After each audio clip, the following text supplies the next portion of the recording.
So guys, at yung buhos namin nakaraan, ayan hindi namin na-finish to dahil tumutulo dito. Ayan na-wash out na siya, ayan, na-wash out dahil may bagyo. Ayan pero yung iba na-finish namin, pero itong mga to, ayan tulad yan, tumutulo, ayan ayan yung ginawa naming alulod ngayon, tapos tumutulo pa rin, yan wala di pa rin tumitigil ang ulan mula nung nagbuhos kami dito.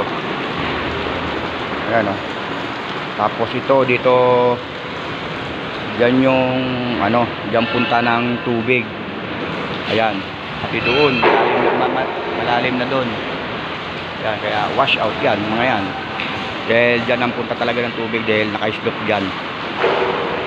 Ayan, kaya hindi namin na-finish yan, banda dyan, tapos doon,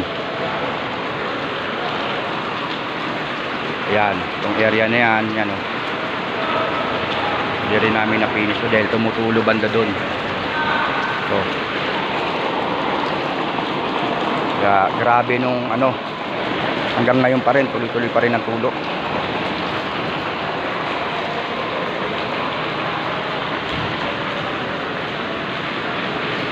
Yan yan, diba?